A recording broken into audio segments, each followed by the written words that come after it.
अब है मुख्य बिंदु जो लोकतंत्र के लिए बहुत घातक होने जा रहा है। यदि ये करप्ट प्रैक्टिस चल पड़ी तो उत्तराखंड में जन संघर्ष करने वाले ढूंढ के नहीं मिलेंगे। मामला है, एक व्यापारी ने उत्तराखंड के मूल निवासी से काम कराया, उसको पैसा नहीं दिया। उसकी पत्नी 9 महीने की प्रेग्नेंट थी, उसका विदेश में कहीं होटल में सिलेक्शन हो रखा था और उसकी फ़्लाइट सुबह थी। ऐसी स्थिति में वो हमारे कार्यालय में आकर रोकर उसने कहा कि मेरे पास पैसा नहीं है भाई साहब, मेरे को दुबई जाना है, मेरी घर की स्थिति ठीक नहीं है। ऐसे में आशीष नेगी ये दोनों गए और उन्होंने उसको कहा, होटल मालिक को, कि आपको किसी का उत्पीड़न करने का अधिकार नहीं है, इसने काम किया है, इसका पैसा दो, मामला शांत। उन्होंने तुरंत अपने किसी परिचित को वहाँ बुलाया जो कोई व्यावसायिक व्यक्ति थे, उनियाल टाइप के, उनका नाम उनियाल वीडियो से पता लग रहा है। उन्होंने जब उस प्रकरण को देखा सुना तो उन्होंने कहा कि देखिए गुप्ता जी, ये गलत काम कर रहे हो आप, इनका पैसा दीजिए डॉक्टर साहब। अगर आप ये पैसा नहीं दे सकते तो आप ना दो, मैं ये पैसा दे देता हूँ, ये सही मांग कर रहे हैं भैया, आपने पैसा देना चाहिए। कहने का मतलब है उनका पक्षकार ही उत्तराखंड क्रांति दल की बात को सहमत हो गया। ऐसे में उन्होंने उस लड़के के अकाउंट में पैसा डाला, जो भी वॉटएवर किया होगा, मामला शांत हुआ। उसके बाद जो धमकी उसने उस लड़के को दी, वही धमकी उसने हमारे युवा अध्यक्ष को भी दी, जिस पर उसने अध्यक्ष ने कहा यदि आपको उत्तराखंड क्रांति दल का परिचय चाहिए तो परिचय देने का ये भी एक तरीका है। ये आक्रोश में कही गई बात उकसाने के बाद वो घटना घटी। ना तो कोई दुर्घटना हुई, ना किसी के ऊपर मारपीट हुई। ऐसे में सरकार के इशारे में ये मुकदमा दर्ज किया है। जो हमको जानकारी मिली है वो रंगदारी का मुकदमा दर्ज किया है। मैं पूछना चाहता हूं आपके माध्यम से, ना तो पैसा दिया गया, ना रंगदारी की कोई ऐसी बात है। यह मुकदमा दर्ज क्यों हुआ? अगर आप इसकी तह में जाएंगे तो देखिए, भारतीय जनता पार्टी की यह वर्तमान सरकार बुरी कदर घिरी हुई है और मुझे शंका है शायद धामी जी के दिन पूरे हो चुके हैं। ये बौखलाहट में, घबराहट में उन्होंने आशुतोष नेगी को मोहरा बनाया है और हमारा नौजवान युवा अध्यक्ष साथ में उन्होंने ले लिया है।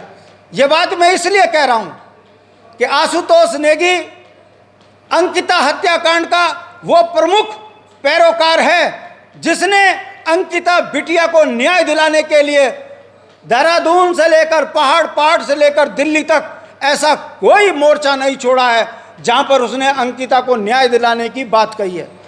सूत्रों से जो हमें पता चला है कि एक राष्ट्रीय चैनल की पत्रकार ने जब धामी जी से पूछा कि वीआईपी कौन है तो ये बौखलाहट वहां से निकली है। मैं पूछना चाहता हूं, लोकतंत्र में न्याय संगत बात करना क्या गलत है? ये याद दिलाता है वो अंग्रेजों के शासनकाल को, जब कोई देश की आजादी की लड़ाई लड़ता था तो काले गोरे अंग्रेजों को, काले मुखबिर सूचनाएं दिया करते थे और उस दौर में देश के मतवालों को इसी तरीके से कुचला जाता था।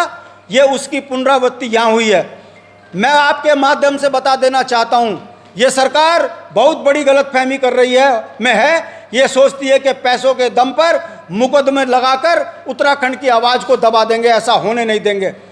जितने चाहे मुकदमे लगाने हो लगा दें धामी जी, हम रुकने वाले नहीं हैं, डरने वाले नहीं हैं। और जो चिंटू आपके इशारों में पहाड़ियों को गाली दे रहे हैं, ये समझ जाएं, अगर आर पार के लिए लड़ने वाले की अगर आप बात करोगे तो उत्तराखंड क्रांति दल इसका भी मुंह तोड़ जवाब देगा। हमने राज्य आंदोलन में सौहार्दपूर्ण वातावरण बनाकर पूरे उत्तराखंड को एक किया। हमारे 42 मरे, मुलायम सिंह ने गोलियां चलाई, हमने तब भी कहा सर्वधर्म सद्भाव, हिंदू मुस्लिम सिख ईसाई उत्तराखंड के 4 सिपाही।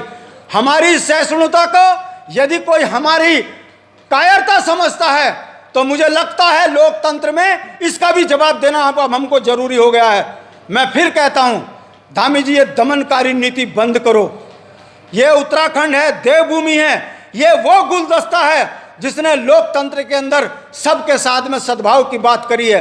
हमारे साथ अत्याचार हुए, हमने कभी भी किसी के प्रति कोई नफरत की बात नहीं करी।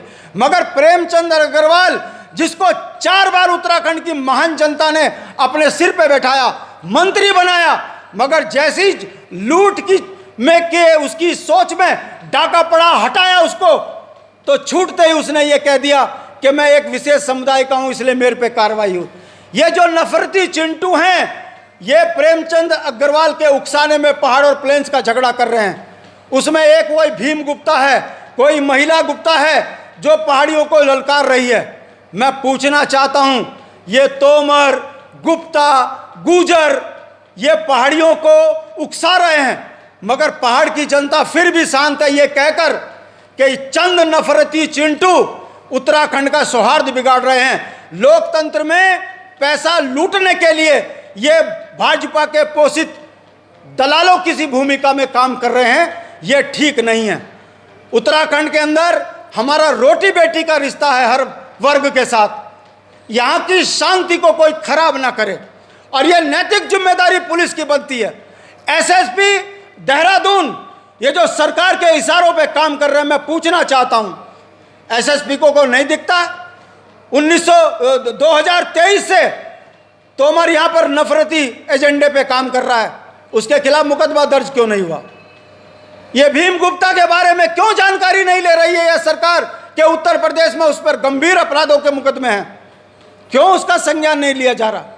क्यों नहीं पूछा जा रहा कि वो महिला जो पहाड़ के लोगों को ललकार रही है, क्या ये उत्तराखंड की भाषा है? जब हम राज्य आंदोलन में किसी के साथ गलत काम नहीं किया, हमने अपनी शहादतें दी, फिर भी हमने सबको साथ लिया। अरे इस राज्य की तो इतिहास है कि सलीम से लेकर वालिया तक, सुखविंदर से लेकर बंगारी तक, सबने इस राज्य को बनाने में शहादत दी। मगर ये 25 साल के बाद ये कौन सा लोकतंत्र यहाँ खड़ा किया जा रहा है कि नफरत के कारण पहाड़ और मैदान का झगड़ा खड़ा किया जा रहा है? आपकी नैतिक जिम्मेदारी बनती है पत्रकार बंधुओं, ये उत्तराखंड की शांतवादियों को ठीक करने की आपकी भी नैतिक जिम्मेदारी बनती है। यदि आप यहाँ के इन बेईमानों के काले चिट्ठे को दिखाओगे तो निश्चित रूप से गुरुकुल नारसन से लेकर बद्रीनाथ तक की परिधि में रहने वाले सभी पहाड़ी भाइयों के अधिकार संपन्न होंगे।